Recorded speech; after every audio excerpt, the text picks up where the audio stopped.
In August last year, my dad found out he had terminal cancer. He died 6 months later.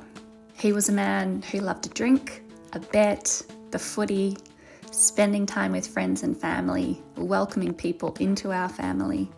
And after a lifetime as a teacher, he loved catching up with former students and hearing where life had taken them.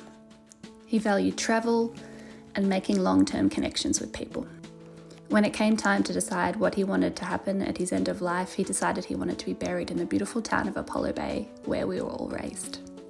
And when we heard that, we knew we wanted to drive him home ourselves. So we picked him up from the mortuary in Melbourne and put him in the back of our 1984 camper van, and we drove past a few of his favourite haunts in Melbourne to say goodbye. Victoria Park as a mad Collingwood supporter, houses he'd lived in, the uni he went to, and then we drove him down the Great Ocean Road, a drive we'd shared with him many times before, listening to favourite songs, telling stories, laughing, crying, acknowledging it was all a bit weird, but good weird, necessary weird, helpful weird. And when we got to Apollo Bay Cemetery, some dear friends were there. We all said hello, we opened up the back, people got to have a moment to say goodbye, and they used a metallic marker to write a note on his cardboard coffin if they chose. And then we stood around in a group and we invited anyone to share a story or say something if they wanted to. It just felt like a relaxed conversation between friends, and he would have loved it. He played a trick on us as we lowered him, and then we all headed to the pub to share more stories, have a few more beers before going home to enjoy the view he loved so much and tell more stories, look at photos, and eat some good food.